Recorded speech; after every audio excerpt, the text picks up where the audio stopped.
Dear student, welcome.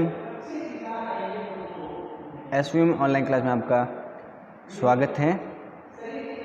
आज हम नए लेसन की शुरुआत करेंगे और आज जो हमारा लेसन होगा वो होगा लेसन संख्या 7, पाठ संख्या 7 की बात करेंगे आज। ठीक है, चलो पढ़ते हैं। लिखा है, अशोक एक अनोखा सम्राट जिसने युद्ध का त्याग किया। मौर्य सम्राट अशोक की बात करेंगे इस वीडियो में, और उसने युद्ध का त्याग कर दिया था, युद्ध छोड़ दिया था। उसने क्यों छोड़ा उसकी बात करेंगे। ठीक है, तो बात लिखा है रोशन के रूप में, बात को समझना है। लिखा है, जन्मदिन पर रोशन को दादाजी ने कड़क नोट, जन्मदिन से रोशन के दादा हैं, उन्होंने रोशन को एक कड़क नोट दिया। उसने उन्हें अपने हाथ में दबा रखा था। उसे नया एक सीढ़ी खरीदने का बहुत मन था, लेकिन साथ ही वह बिल्कुल नए कड़क नोटों को देखना और छूकर महसूस करना चाहती थी। रोशन जो नाम है वो इस प्रकार की बच्ची हैं जो क्या करती थी, वो उसका मन हुआ कि वो कड़क नोटों हैं उनको देखने का मन हुआ, और जन्मदिन पर उसको एक कड़क नोट मिले। तभी उसने पाया कि सभी नोटों में दाहिनी तरफ गांधी जी का मुस्कुराता चेहरा बना हुआ था, बाईं तरफ छोटे छोटे शेर चित्रित थे। उसने सोचा, आखिर यहाँ शेर क्यों बने हुए। आपने में नोट दिया होगा या देखा होगा किसी को, या आपको पापा ने दिया होगा कि एक तरफ तो महात्मा गांधी जी का चित्र बना हुआ है मुस्कुराता हुआ, दूसरी तरफ क्या है, छोटे छोटे शेर बने होंगे।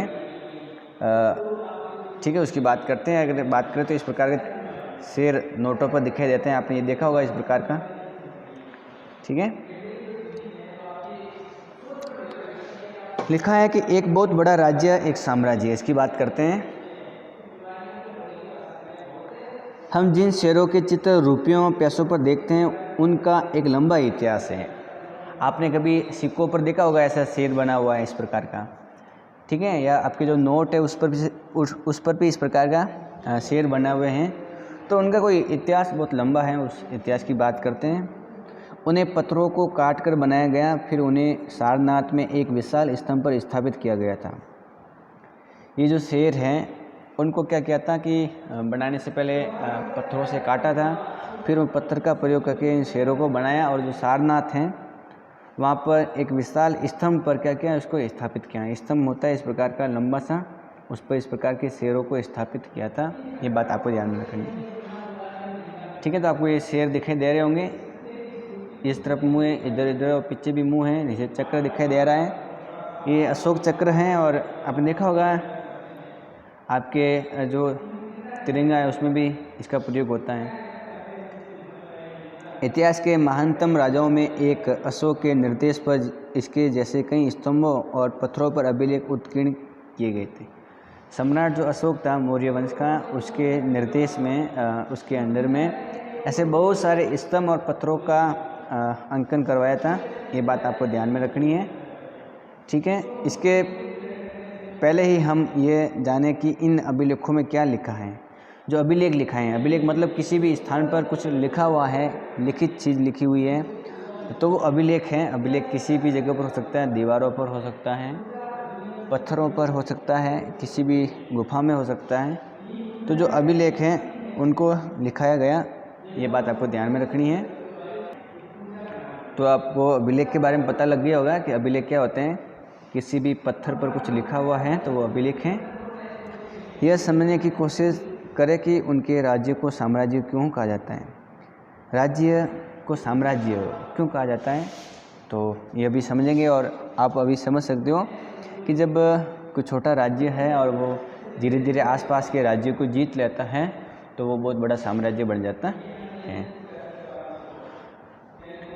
अशोक जिस साम्राज्य पर शासन करते थे उसकी स्थापना उसके दादा, अशोक का दादा चंद्रगुप्त मौर्य ने लगभग 2300 साल पहले किए थे। आज से लगभग 2300 साल पहले जो अशोक के दादा थे, जिनका नाम था चंद्रगुप्त मौर्य, क्या नाम था, चंद्रगुप्त मौर्य, उसने उस साम्राज्य की स्थापना की है जिस साम्राज्य पर अशोक बैठा हुआ है। तो ये बात आपको ध्यान में रखनी है कि अशोक के जो दादा हैं चंद्रगुप्त मौर्य वंश के, उन्होंने आज से 2300 साल पहले मौर्य वंश की स्थापना की और वो जो साम्राज्य है जिसका अशोक भी सम्राट बना है। चाणक्य या कौटिल्य नाम के एक बुद्धिमान व्यक्ति ने चंद्रगुप्त की सहायता की थी।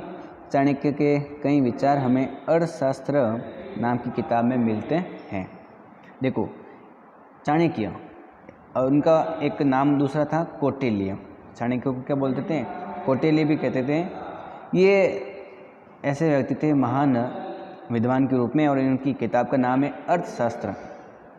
किताब का नाम क्या है? अर्थशास्त्र।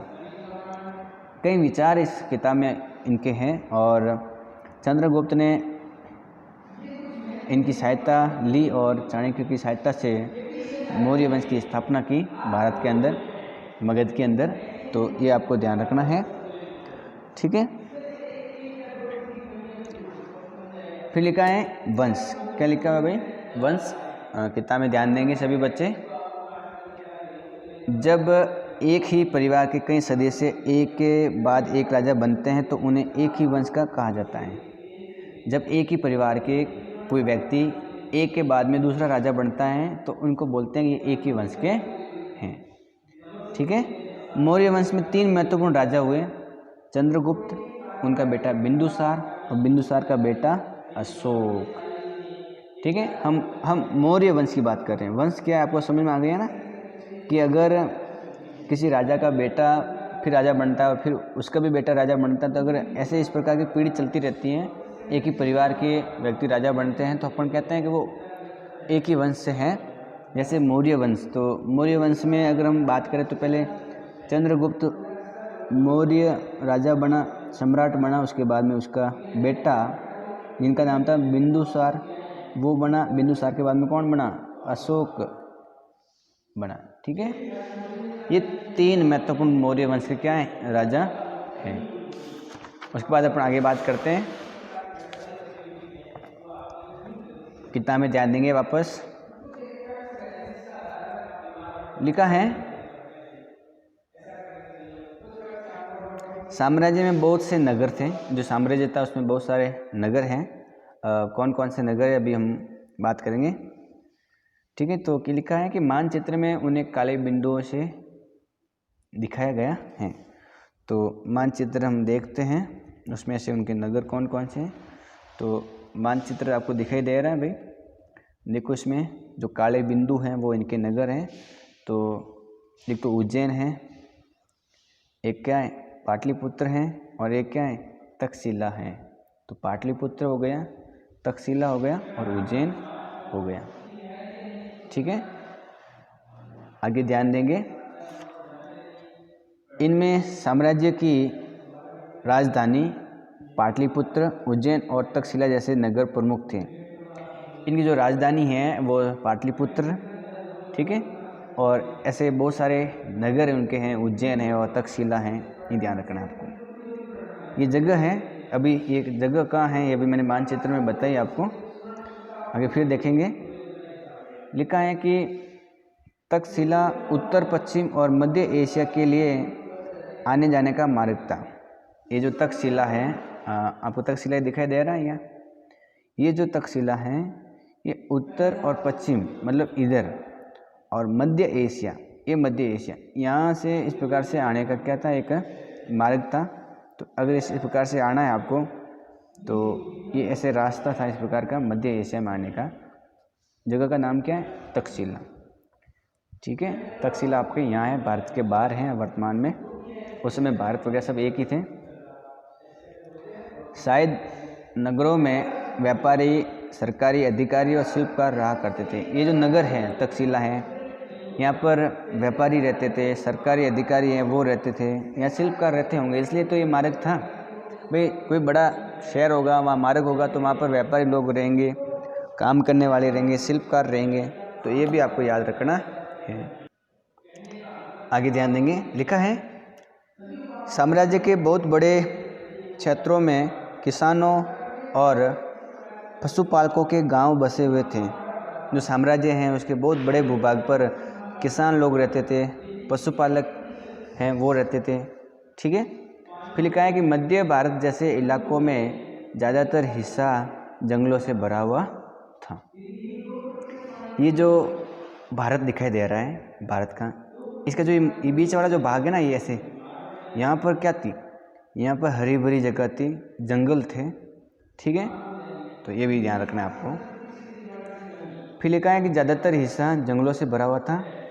वहाँ पर लोग फल फूल का संग्रहण का मतलब होता है इकट्ठा करना। तो भाई जंगल होंगे तो जंगल से फल फूल लोग इकट्ठे कर सकते हैं ना। तो अपन को ये समझना है कि जो साम्राज्य था उसके अंदर किसान लोग भी रह रहे थे। ठीक है, साम्राज्य में पशुपालक भी रह रहे थे और आसपास में इतने भूभाग पर अगर जंगल हैं तो लोग वहाँ से फल फूल इकट्ठा करते थे। जानवरों का शिकार भी करते थे। क्या करते थे? जानवरों का शिकार। तो लोग जानवरों का शिकार करके जीविका चलाते हैं, जीवन यापन करते थे। तो साम्राज्य बहुत बड़ा है, किसान हैं, पशुपालक भी हैं, जंगल हैं, तो वहाँ के लोग फल फूल इकट्ठा करके जानवरों को मार करके अपना क्या चलाते थे? जीवन चलाते थे। साम्राज्य के अलग अलग इलाकों में लोग भिन्न भिन्न भाषाएं बोलते थे। तो ये भी देखेंगे। पहले मानचित्र देखो आप।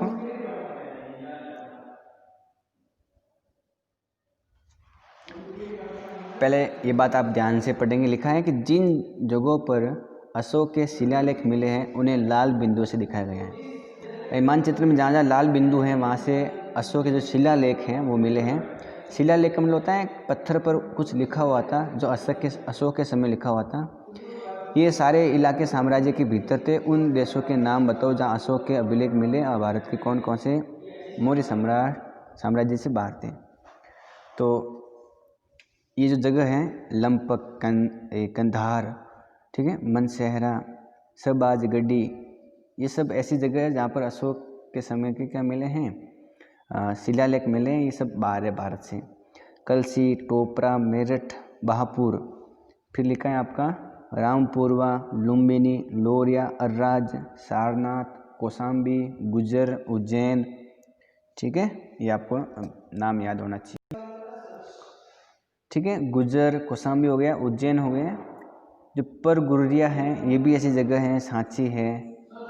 ठीक है, और रूपनाथ है, इलाहाबाद है, पाटलिपुत्र उनका राजधानी थी। इसके अलावा दक्षिण भारत में धौली है, जौगढ़ है, कलिंग है, सन्नाती है, सोपारा है, गिरनार है, मस्की है, येरागुडी है, ब्रह्मगिरी है। ये ऐसी जगह है जहाँ अशोक सम्राट के क्या मिले हैं? शिलालेख मिले हुए हैं। ये बात आपको ध्यान में रखनी। तो लास्ट में लिखा था कि साम्राज्य के अलग अलग इलाकों में लोग भिन्न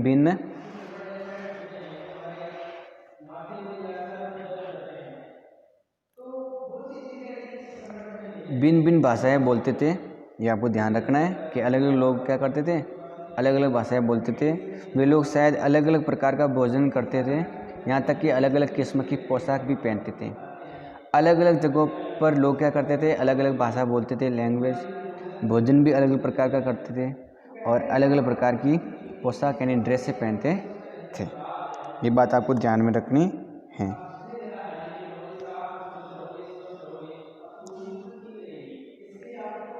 अब लिखा है कि राज्य साम्राज्य से कैसे भिन्न थे। भाई राज्य और साम्राज्य में क्या अंतर है वो आपको ध्यान रखना है। एक एक बात को ध्यान से सुनेंगे और देखेंगे। लिखा है चूँकि साम्राज्य राज्यों से क्या होते हैं? बड़े। साम्राज्य राज्यों से कैसे होते हैं भाई? बड़े होते हैं। अगर मैं राज्य बोलूँ और फिर साम्राज्य बोलूँ तो समझ लेना इसमें बड़ा कौन सा है? साम्राज्य है। और उनकी रक्षा के लिए बड़ी सेनाओं की ज़रूरत पड़ती थी। साम्राज्य है तो बहुत बड़ा होता था, तो रक्षा के लिए क्या होती थी? बड़ी सेनाओं की ज़रूरत पड़ती थी। इसलिए सम्राटों को राजाओं की तुलना में ज़्यादा संसाधनों की ज़रूरत होती थी। राज्यों का तो राजा होता था, साम्राज्य का क्या होता था? सम्राट होता था। अब सम्राट को सुरक्षा के लिए संसाधनों की यानी सेना है, पानी है, हर चीज़ की, वस्तुओं की, प्रत्येक चीज़ की ज़्यादा ज़रूरत पड़ती थी। ये बात आपको ध्यान में। ठीक है। इसी कारण तो ज़्यादा ज़रूरत पड़ती थी, इसी कारण उन्हें बड़ी संख्या में कर इकट्ठा करने वाले अधिकारियों की ज़रूरत होती थी। साम्राज्य बड़ा है तो ज़्यादा पैसे इकट्ठे करने के लिए अधिकारियों को भी नियुक्ति देनी पड़ती थी, अधिकारियों की ज़रूरत पड़ती थी, क्योंकि साम्राज्य बड़ा है इसलिए क्या करना पड़ता था, अधिक कर की ज़रूरत पड़ती थी, अधिक संसाधनों की ज़रूरत पड़ती थी। ये आपको बात ध्यान में रखनी है। अब है साम्राज्य का प्रशासन। साम्राज्य का प्रशासन ध्यान से देखेंगे, किताब के अंदर लिखा है, चूँकि मौर्य साम्राज्य बहुत बड़ा था इसलिए अलग अलग हिस्सों पर अलग अलग ढंग से शासन किया जाता था। भाई ऐसा तो है नहीं मौर्य साम्राज्य को इतना सा था, बहुत बड़ा था, तो अलग अलग जगहों पर अलग अलग ढंग से शासन होता था। पाटलिपुत्र और उसके आसपास के इलाकों पर सम्राट का सीधा नियंत्रण था। जो पाटलिपुत्र है उसके आसपास तो जो सम्राट हैं उसका सीधा नियंत्रण था। पाटलिपुत्र पटना का ये प्राचीन नाम है, और पटना किसकी राजधानी है, बिहार की क्या है, राजधानी है। तो जो मौर्य सम्राट हैं उनकी जो राजधानी है वो कौन सी थी, पाटलिपुत्र थी। तो उनका जो सीधा नियंत्रण है वो सीधा यहाँ पर था, और उसके आसपास के इलाकों पर मौर्य सम्राट का ही नियंत्रण था। इसका मतलब ये है कि आगे लिखा है सीधा नियंत्रण था। इसका मतलब ये है कि इस इलाकों के गांवों, शहरों के किसानों, पशुपालकों, शिल्पकारों और व्यापारियों से कर इकट्ठा करने के लिए राजा अधिकारियों की क्या करता था, नियुक्ति करता था। शहर में जो किसान रह रहे हैं या गांव में जो पशुपालक हैं, पशुओं को पालने वाले, शिल्पकार हैं, खिलौना बनाने वाले, शिल्प बर्तन बनाने वाले, जो व्यापारी लोग हैं, दुकानें वगैरह व्यापार करने वाले, उन सबसे जो कर लेने हैं, उन कर लेने के लिए क्या करता था, राजा अधिकारियों की नियुक्ति करता था। जो राजाओं के आदेशों का उल्लंघन करते थे अधिकारी उनको सजा भी देते थे।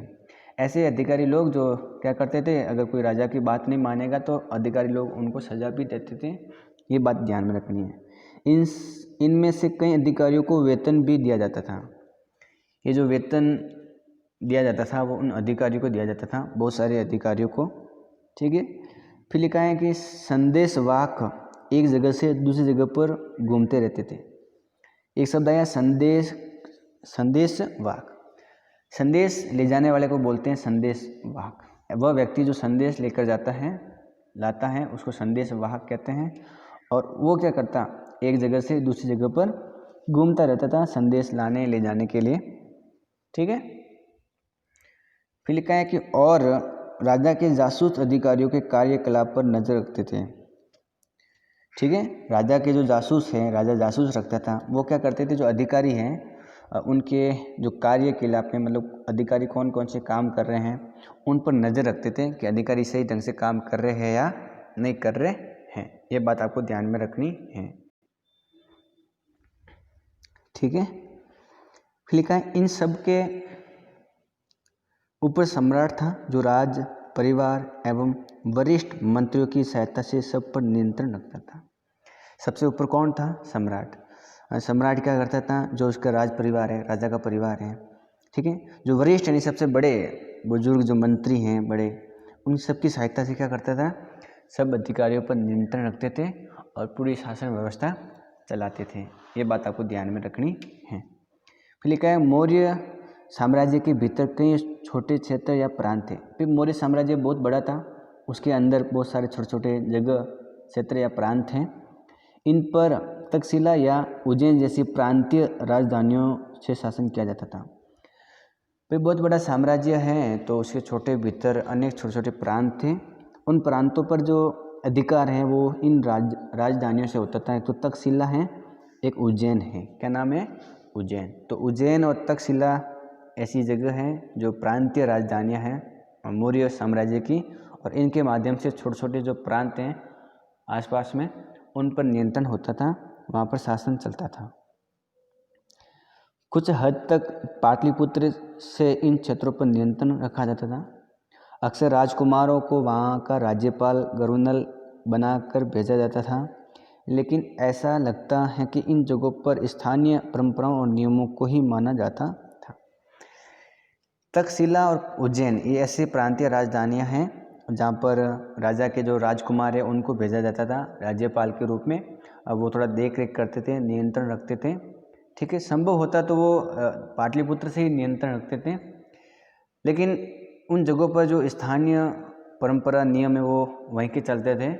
राजा तो पाटलिपुत्र में है तो वहाँ के आसपास में तो राजाओं की जो परंपराएं वो चलती थी, लेकिन उज्जैन तक्षशिला के आसपास में जो प्रांत हैं उन प्रांतों के अंतर्गत तो वहाँ के लोग ही इस प्रकार से अपनी परंपराएं चलाते थे। शासन नियंत्रण के लिए राजा अपने राजकुमारों को वहाँ पर भेज देते थे नियंत्रण करने के लिए। ये बात आपको ध्यान में रखनी है। फिर लिखा है कि प्रादेशिक केंद्रों के बीच विस्तृत क्षेत्र थे। प्रदेश के बीच में जो अलग अलग क्षेत्र हैं केंद्रों के, ठीक है, वो केंद्रों के बीच में विशेष क्षेत्र हैं प्रादेशिक प्रदेश के रूप में। इनके इलाकों में मौर्य शासक सिर्फ मार्गों और नदियों पर नियंत्रण रखने की कोशिश करते थे। अलग अलग जो प्रदेश हैं उन वो जो केंद्र हैं वहाँ पर तो मौर्य जो शासक है वो मार्ग के रूप में और नदियों पर नियंत्रण रखने की कोशिश करते हैं कि उनकी जो नदियों का पानी है वो किस प्रकार का यूज होता है, क्या हमारे साम्राज्य के खेतों में होता है। अब मार्ग है, उन मार्गों पर नियंत्रण था कि मार्ग से वो आने वाले जानवरों पर टैक्स लगा सकते हैं। ठीक है, तो कोशिश करते थे जो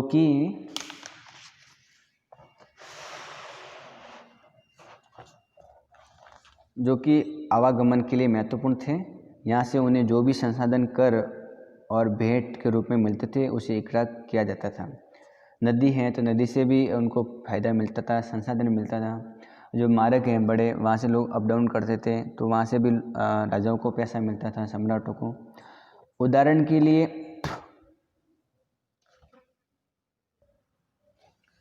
लिखा है कि उदाहरण के लिए अर्थशास्त्र में लिखा है कि उत्तर पश्चिम कंबल के लिए और दक्षिण भारत सोने और कीमती पत्थरों के लिए प्रसिद्ध था। जो चाणक्य की जो किताब है अर्थशास्त्र, चाणक्य या कौटिल्य कहे जाने वाले जो व्यक्ति हैं उनकी किताब का नाम क्या है? अर्थशास्त्र। उसमें लिखा हुआ है कि जो उत्तर पश्चिमी जगह है, उत्तर पश्चिमी इलाका, वो कंबल के लिए प्रसिद्ध है। ठीक है, ये जैसे भारत है इस प्रकार का, तो उसके उत्तर पश्चिम जो इलाका है वो कंबल के लिए, और दक्षिण भारत है वो सोने और कीमती पत्थरों के लिए प्रसिद्ध था। संभव है कि संसाधन नजरानों के रूप में इकट्ठे किए जाते थे। किसके रूप में? नजरानों के रूप में। अब आपको नजराना का मतलब समझना है। लिखा है नजराना, जहाँ कर नियमित ढंग से इकट्ठे किए जाते थे, वही नजराना अनियमित रूप से भी संभव हो इकट्ठा किया जाता था। ऐसे नजराने विविध पत्थरों के रूप में प्राय ऐसे लोगों के लिए जाते थे जो स्वेच्छा से इसे देते थे। नजराने यानी नियमित रूप से कर नहीं जाते थे, संभवतः ऐसे इकट्ठे करते थे, अनियमित रूप से कर दिया जाता था और ये लोग अपनी खुद की इच्छा से देते थे। ये बात आपको ध्यान में रखनी है। तो आज की वीडियो में इतना ही, आगे अगली वीडियो में बात करेंगे। तो आप पढ़ाई कर रहे होंगे और किताब में व्यवस्थित रूप से ध्यान दे रहे होंगे, और अगर वीडियो समझ में नहीं आया है तो इस वीडियो को 2-3 बार ज़रूर देखें। तो आज के लिए इतना ही।